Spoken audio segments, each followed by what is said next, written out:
Eleanor Roosevelt became known as First Lady of the World for communicating the message of human rights. As First Lady during her husband Franklin's presidency, as an NAACP member, chair of the United Nations Human Rights Commission, and spokesperson for the American Association for the United Nations, she communicated the importance of human rights through speeches, a daily newspaper column, and radio shows. The key to her understanding of human rights developed while she was only a child. In 1884, Anna Eleanor Roosevelt was born into an upper-class New York City family. Her mother, Anna, called her Granny due to her quiet, reserved character, which made her feel like an outcast. This insensitivity remained in the back of her mind and led her to become sensitive and kind to others. As a girl, her Aunt Anna told her, "It was not enough to talk about society's problems. One must take an active part in alleviating them." Eleanor began to carry out this philosophy as a teen, joining the Junior League, a group of wealthy young women who volunteered at the Rivington Street Settlement House. This experience helped her to understand the poor immigrant lifestyle that existed in New York City. She also worked for the Consumers League, visiting and reporting on labor conditions in businesses. She later recalled, "I entered my first sweatshop. I saw little children of 4 and 5 sitting at tables until they dropped with fatigue." These were the first actions she took towards alleviating society's problems.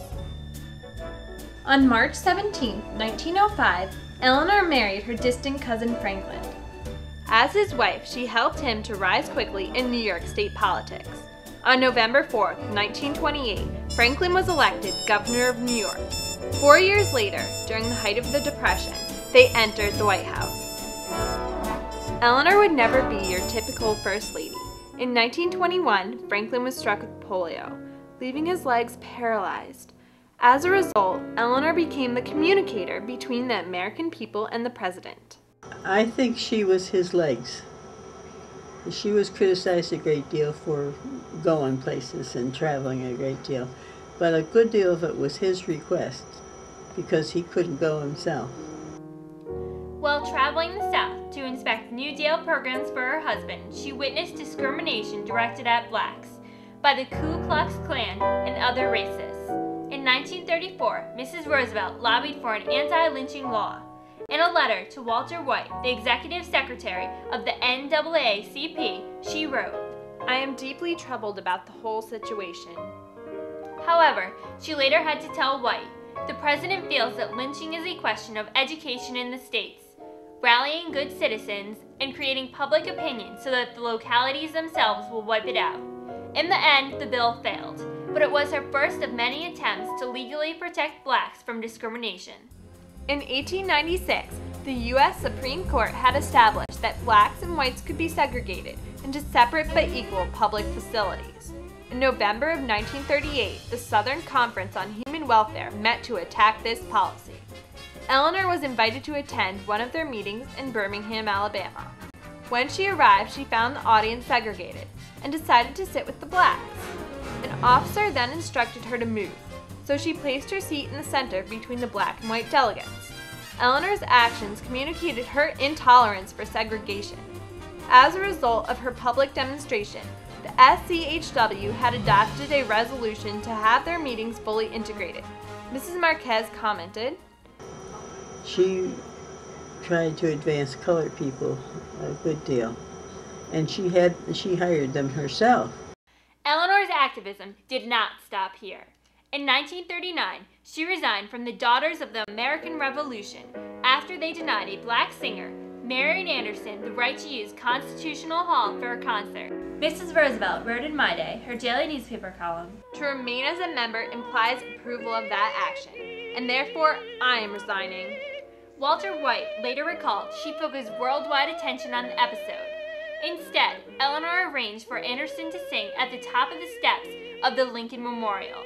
Reflecting on that day, Anderson said, "It seemed that everyone present was a living witness to the ideals of freedom for which President Lincoln died. When I sang that day, I was singing to the entire nation." Eleanor's actions arranging this concert communicated to the American people that true patriotic Americans would not tolerate racial injustice. Efforts like these made her one of the most controversial First Ladies. In 1945, shortly after FDR began his fourth term as president, he died.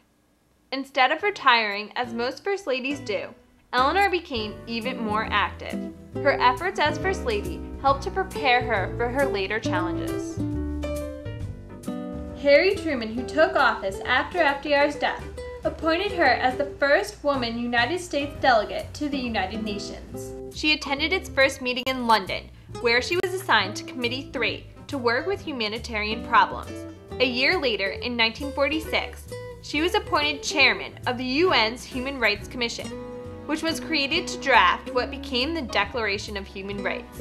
She later recalled on a radio broadcast that the document would, "Fourth, any nation that ratifies it, if its laws do not conform with what they've undertaken to do in the covenant, they will then have to change their own laws." In September of 1948, Eleanor traveled to Paris to address the issue of human rights. Through a speech at the Sorbonne, she hoped to communicate the Declaration's importance to the people of Europe. She compared the battle of human rights to the French Revolution, stating that the issue of human liberty is as decisive now as it was then. She wanted to show the world that if they could succeed in human rights, then world peace would soon follow. She ended her speech with the words, "As one of the delegates from the United States, I pray Almighty God that we may win another victory here for the rights and freedoms of all men." In December 1948, It was passed by the General Assembly with 48 nations voting in favor of it.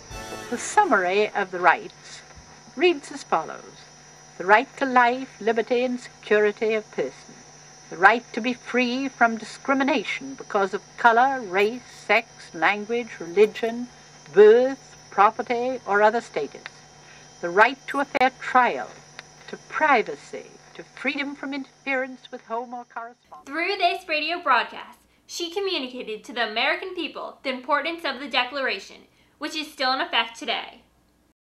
Another human rights issue Eleanor became involved in was the plight of Jewish refugees from the Holocaust. Before the war, she had unsuccessfully encouraged her husband to allow more Jewish refugees escaping Nazi Germany into the U.S. The issue now was where these Jews would go. She began to support a Jewish state when an old woman knelt at her feet. "Israel," she murmured over and over. "Israel, Israel." As I looked at her, I knew for the first time what that small land meant to so many people. Her good friend William Levy later wrote, "She understood that the problem of one part of the world was the problem of all. Many Jews of Europe wanted a homeland where they could feel safe. Eleanor helped to communicate their message to the world, and in May of 1949, independent Israel was voted as a member of the United Nations." Eleanor resigned from the UN after Dwight Eisenhower was elected president in 1952.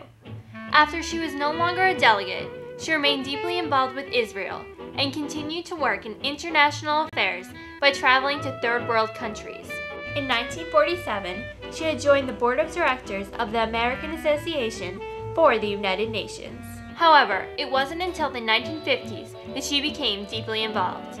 Their goals were to educate the public about the United Nations system and to encourage the active participation of the United States at the United Nations. She was keenly aware that if Americans did not understand the UN's function, then they were likely to oppose it. In the 1950s, when there was a decline in support for the UN, she used her personal popularity to persuade many people to become members of the association. Eleanor had a way of communicating with the citizens so that they would understand the UN's importance. This association later joined with the U.S. Committee for the United Nations to form the United Nations Association of the United States of America that still exists today. Settling in Val Hill after her travels, Eleanor Roosevelt spent the majority of her time there until her death, on November 7, 1962. She spent her whole life communicating her hope that one day the world would understand and carry out her goal of human rights.